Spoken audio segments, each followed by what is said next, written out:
the Azir and Akali were banned away, so not going to have those options. Goes for something a little bit more tried and true. And there is definitely, like, I'm starting to feel it, you know? Like, we just want to fight you in the mid-game all the time. And I think this comp's kind of starting to work there. Yeah, I think it looks good, right? That they have the range available, the aggression going to be able to come out in the mid lane. It also is a bit of a takeaway from Knight. He was a huge Syndra player, and it might not be something that's a staple in the meta right now, but RNG did bring it out earlier on. This would be a counter pick. Oh my, this would be a lot of fun as well. Will Knight do it? There's a lot of smiles. I don't know whether that means that he's joking. I hope that it doesn't, because we need to see this. Oh no, that's the only chrono break we like to see. Again, Atlas. Don't talk about that. And overall, no, I'm not saying it. I'm not doing it. No, we're not doing it. We're talking about the TS comp. I really like the fact that Yasuo has used his counter pick to Nara in the past. I really like Ahri and Poppy. I think it's very strong in terms of finding picks in the mid game. Yeah, I didn't do it. Yes, you did. No, I did not. We have the same hair. You were thinking it. We know. Oh no, we should not have started the hive mind. I can never get away with anything anymore. Well, Jack's going to be locked in, and we're not going to have too much as far as interesting picks are concerned. But still, the Ahri we haven't seen so much, and Syndra going to be coming out as well. So the mid lane kind of saving it. I hope you'll forgive us for the youth. You know, to me, that's the exciting part, right? We have this matchup coming out in the mid lane. Syndra's such an aggressive champion. You can look for those out trades tonight. I think going to be waiting to that level 6 mark when you have the mobility to try to dodge out on the stun. But for GAM, right, a lot of early and mid-game aggression coming through with mid and bot. You have the Jax to scale and play for later on. And for the side of TS, I'm very curious to see how this one works out, because a bit more scaling oriented, but you still have the Ahri to set up some pick potential. And on the side of GAM, I think you want to spend a lot of time in that bot side. Tristana, Rel, incredible power. And if you can snowball those and you can continuously forward hard engages in the mid game, it can become very hard for the Sivir Yumi to ever reach critical mass. Yeah, and that's exactly what TES need to try and do in this game, right? It's about weathering the storm to allow those ricochets to just destroy the entire team. Whereas over the other side, I mean, theoretically, if you start drawing a beat enough, Tristana can also scale very, very far into the game. However, not with quite as much of that. 5v5, that means we're going to be looking towards that top side, looking towards Kiaya to see whether that Jax is going to work out here for the VCS squad. And we have to, like, we need to hammer home just how successful this team is domestically, right? As we hop onto the Rift here for this game. GAM Esports haven't got below second place in the past, like, 4-5 splits. Also, Katie, ever since he started playing, he's won 6 out of 8 of the playoff finals that he's been in, and also has won every single time. Also, Prime Gaming is giving away 150,000 RP. Ladies and gentlemen, several lucky fans every single day of Worlds. Head over to primegamingworlds22.com to enter, and make sure to put in today's secret code to get bonus entries. For more information, you can use ! giveaway in the chat. Minions have spawned. And I want to highlight not just GAM, but the VCS as a whole. We've seen that even LCK organizations, as Levi having a bit of a giggle, have started signing Vietnamese players. We saw the first Vietnamese player debut in the LCK Academy League, or in Challengers rather. We've seen Gen G in particular also really invest heavily into the scene, and actually having them back at Worlds, having them, or giving them the opportunity rather, to take on all the teams at Worlds, I think it's such a monumental moment. And I think especially when we look at what Saigon Buffalo was able to do and how much of a fight they were able to put up against a lot of teams, GAM coming in as the first seed are a team that I've heard a lot of people actually have a surprising amount of faith in. Even looking at their draft, we kind of talked about how they want to set up their bot side. We can already see Levi pathing down there right now. But one thing I like is style. I think some nice trades. GAM, I think, already setting up for this. You can see Katie just putting that ward down towards the bottom side. And the crash this action isn't going to stop. Yeah, exactly. And I know, like, it's not necessarily a play-by-play moment, but it was starting to get a little bit dicey there. It was getting dicey. So I had to try and jump in as best I could. But gentlemen, no, take it back away. I'll try to be a little bit more... If you have something to say, Atlas, then feel free. No. It's about whether they've got something to play, not about whether I have something to say. I was interrupted. It was very, very rude of me. But here we are, checking out all of the lanes as Prowling Projectile being frustrating on the bottom side of the map. We're trying to avoid looking at that one too much. I think the mid lane's definitely going to be interesting because we haven't seen so much of the good old Ahri Syndra for a while. Used to be a matchup we saw a fair bit. Has since fallen off, but Levi's lying in wait as the Poro Sejuani.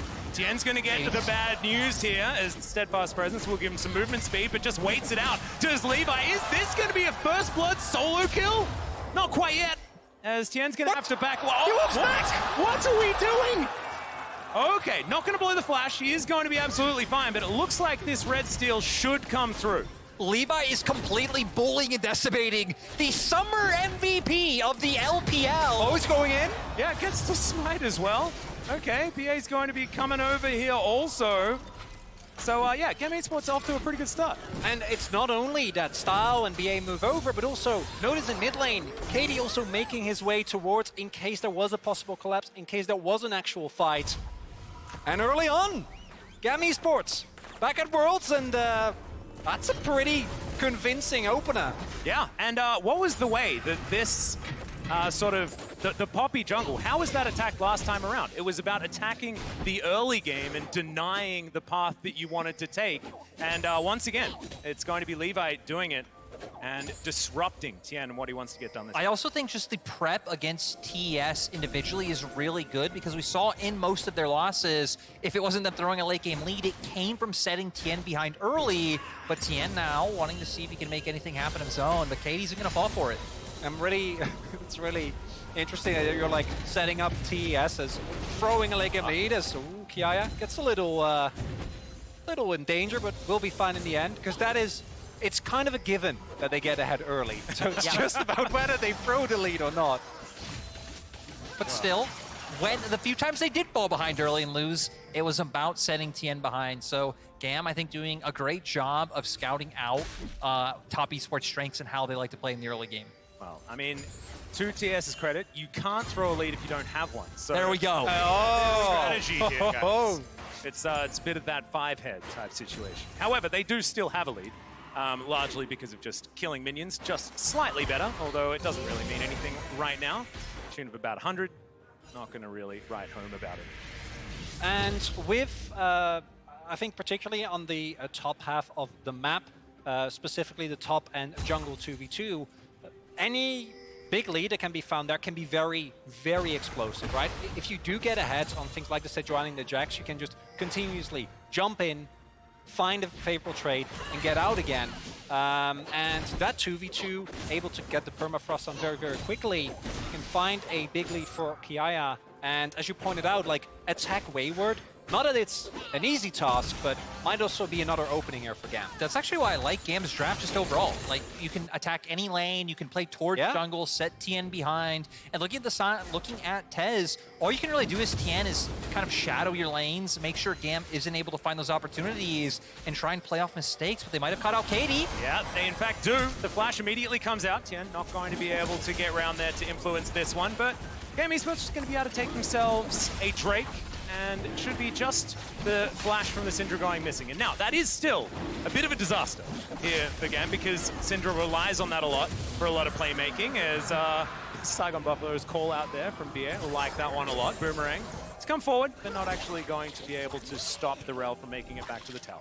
And now it is, I think, up to Levi to make sure that they keep proper track of where Tien is, because if he can find an angle on Katie, and Katie is not able to find himself a shatter, then you just kind of die. There's not a lot of counterplay, especially into an Ahri, who can go for a flash charm.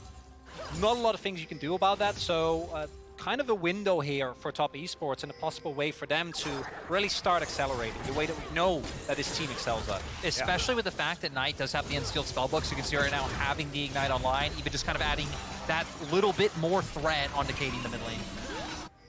Well, see whether he can actually capitalize. Of course, quarter of that flash cooldown has now been used up, so gonna have to get over there and start trying to do something as soon as they can. So far, if you have a look at the CS, it's only really the top lane that is really standing out to me. Style looking for a bit of a back timer here, which is why he's starting to fall a bit behind. And of course, Jackie Love and Mark laning extremely well into the Rel Tristana, which was picked into this, right? And we do see there, as we've seen already with Sivir Yumi's in this tournament, that even if you get some good trades early, if you don't find an actual all-in, this lane is super obnoxious to play into. Sivir, even after the nerf, still has an incredible amount of shove, and combined with the harass from a Yumi, it can become very, very difficult to ever get out, and then you kind of get stuck underneath your turret, and it becomes really, really tough to ever find a good backtime without giving anything up.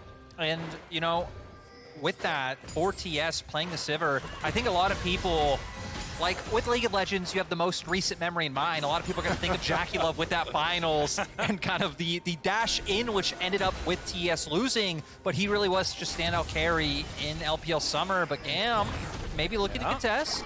Levi over the wall here, actually going to hold off for a moment, buying some space for Kiayo to get forward. Katie and Beer just standing alongside. TS have this one low, and it looks like GAM are going to give it up.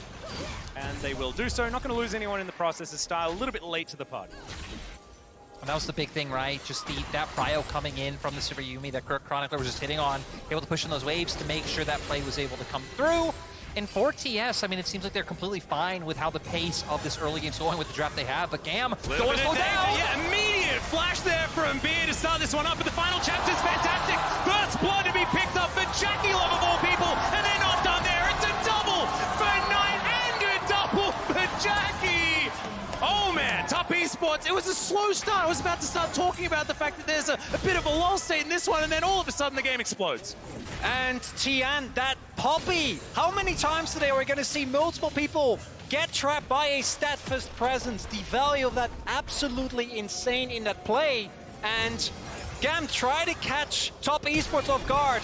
Doesn't end up working out. Yeah, I think GAM were thinking only a couple members would be rotating down to that bottom lane, but look how many ultimates come through. Mark's especially doing so much to lock the members of GAM down. And I mean, this play was so explosive, you really don't even have time. They were there, and then they weren't, boys. As Knight looking ecstatic after that play coming through. Out of nowhere, we're almost up to a 3K gold lead for TES. And literally out of nowhere, because the gold was entirely even as GAM entered that brush. Like, we have a Kraken Slayer and Jackie Love now. Yeah, no, it's absolutely absurd. Yeah. I looked at my hands before and I thought there was a game, and it was an illusion. It was not actually. It was not on there. Ooh, I do like this creativity coming out from GAM, wanting to punish. Jackie Love didn't blow the flash before, but doesn't have the cleanse anymore. I was trying to see whether the game was coming back. I was glancing at the hands, but Jackie Love's got that spell shield, like you talk about. Tien's going to move on in here as well. I have a feeling they know. They absolutely know what's going on. Prowling Projectile gets the news. That's a fantastic spell shield. Steadfast presence to deny everyone any exit from this situation. Levi going to have to book it to get himself out of there. Tien just flashing forward with that heroic charge. On top of it, the double snare to come forward with the final chapter, and it's another two to be picked up this time for the bottom lane of TES. GAM Esports back at Worlds, and Top Esports says, hello, welcome. We're not going to give you an easy time because that was a masterful read from Top. It was great, right? I mean, again, the steadfast presence coming out from Tien. I like that they also waited Mark's ultimate able to catch people out, and now going to get a ton of gold onto Jackie Love when this comp is built around him. You can even see on the minimap them forcing their way in, getting some vision down, and with Dragon now up on the board, I'm curious to see if Top pivot or if GAM are able to use this bit of window they have coming back on the map to try and get that one for themselves. So, Lyric, I want to go back to something you said earlier. Tell me more about Top throwing lanes, because right now, it's 11.5 minutes, and I'm not seeing a lot of windows. You know, I just want to say, Game 5 LPL Finals, TS JDG, a lot of people believe TS should have won that one before Jackie Love decided to dash in pretty much the whole of JDG. This read. It was so great, right? You can just tell they had the idea that they were down here. The steadfast presence was so nice. Levi buys a bit of time with his ult to keep Tien down. We see the heal come out, and then once Mark's ult comes out, they lock two members down and pick up these kills quite easily. Yeah, there are just too many options, but we've got a bit of a fight here. X-Drake Going to be going down very, very low. Picked up there by Tien, and now the fight is on. Steadfast Presence again getting amazing value. Wait! It's going to be taken down. It's a double kill. The resets are coming forward for Style, but Knight says absolutely not today. This time, we are going to be winning this team fight, and now Katie is in a whole bunch of trouble. Nice denial there, but even the Prowling Projectile is doing way too much now that this Lost Chapter has been picked up. And TES are going to be able to walk away with Drake and a one-team fight. Still, Style getting some kills on the board. I mean, for GAM, with how far they're falling behind, I feel like this is a fight you will take.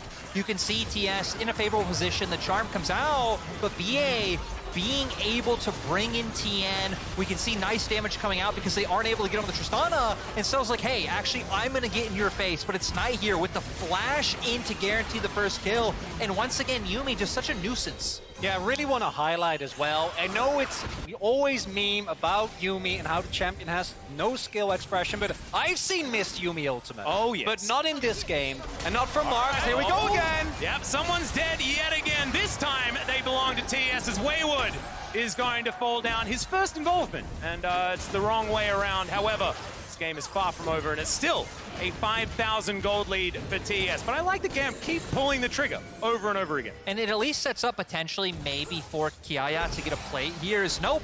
As we see, Knight gonna TP to the top side to actually prevent that one. Plates are about to fall as well, so any bit of extra gold could have been nice. And now with the lead top esports have, I love that they're just running into nice. GAM's jungle trying to steal away these camps. But Levi gonna be able to secure that one for himself. Yep, like that one a lot.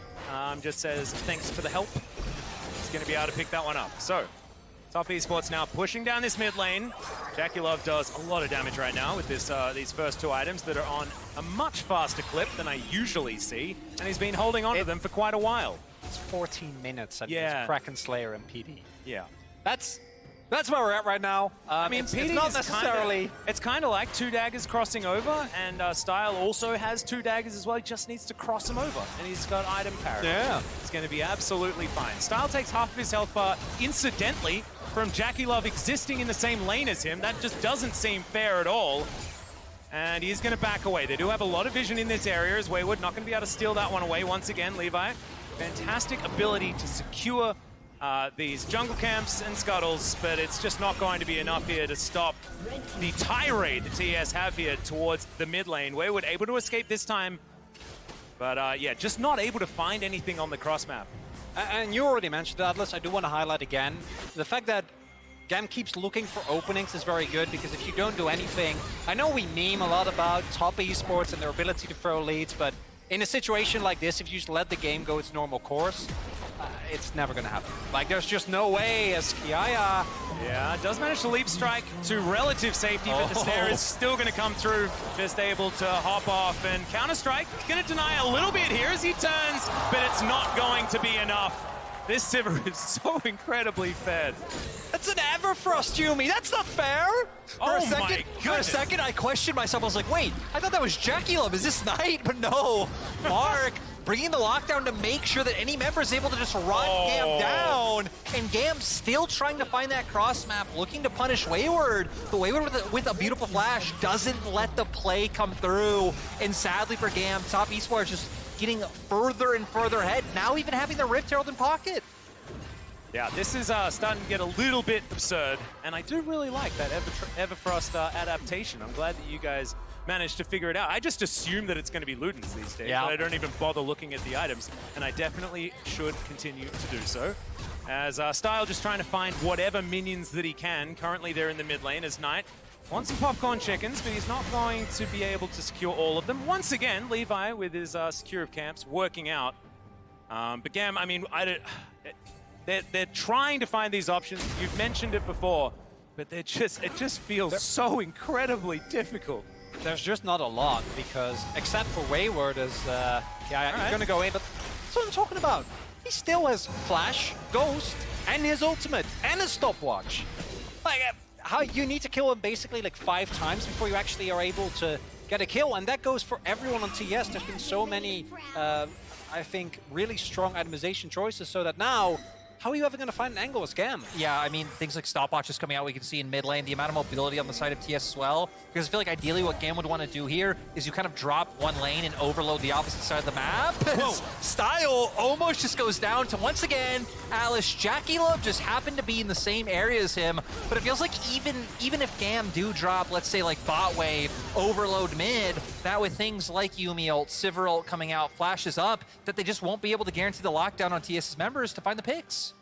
Yeah, and they're not even needing to group up for it or anything like that, not even needing to play around the Naba that can be so useful if they want to be able to start some of these fights, not to Wayward has had to do nothing this game. No, exactly. No. I mean, even JackeyLove's barely had to do anything. He just like throws boomerangs around, clears waves, and then his ricochet murders the enemy team. Yeah.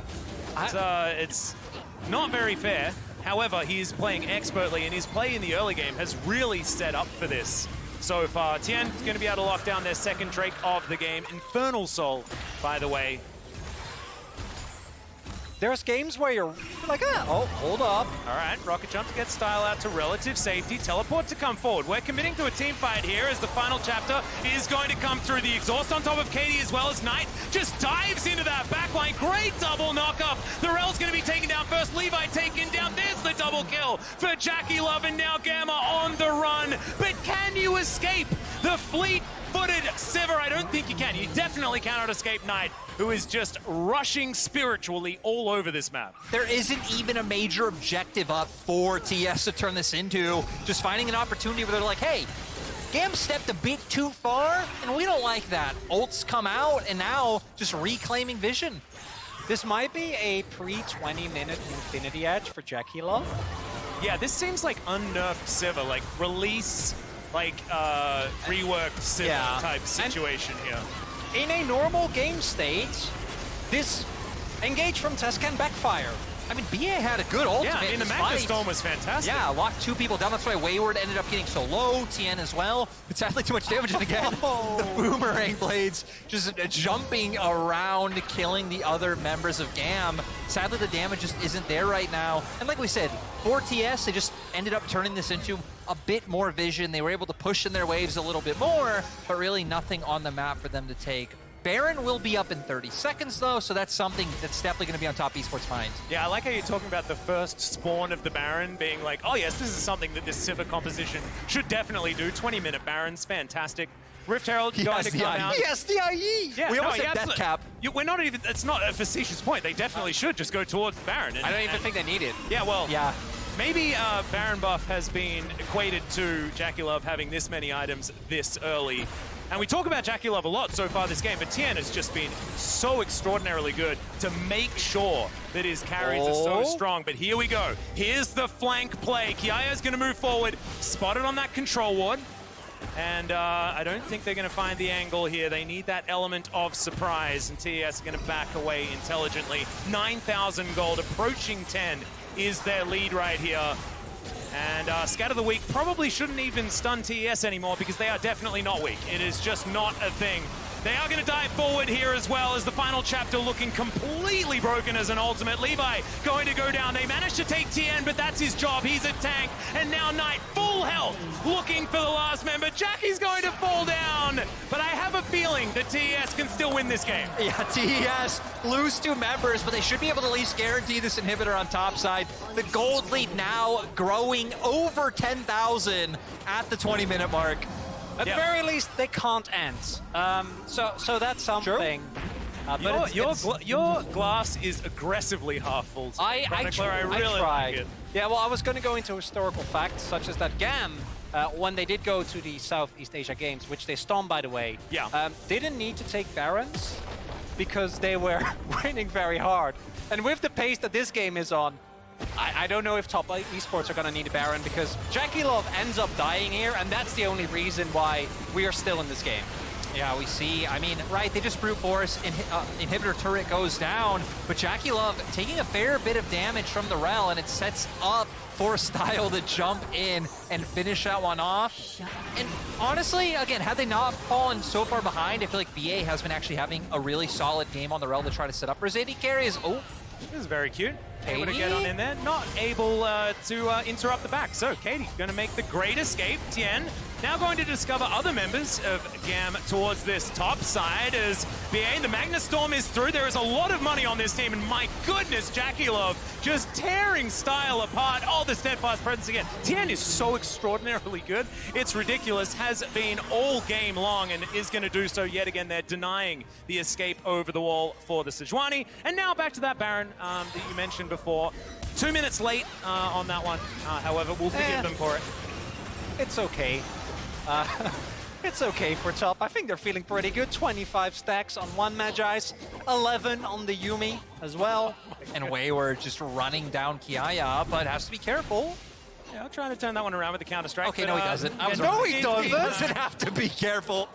Yeah, the double boomerang comp certainly working out well here, and Wayward is demonstrating that he is also very strong at this point in the game, even though he hasn't been quite as involved as the 8-2-11 Sivir or the 6-0-10 Ari in the middle. And I think the unfortunate reality for GAM is that this is a fate that a lot of people that have played against TES are very, very familiar with. And with Inhibitor down, with Baron now being taken and with the Gold Lead being this big, Jackie Love is approaching 4 items. I mean, I guess he just went for components because it's like, it's not.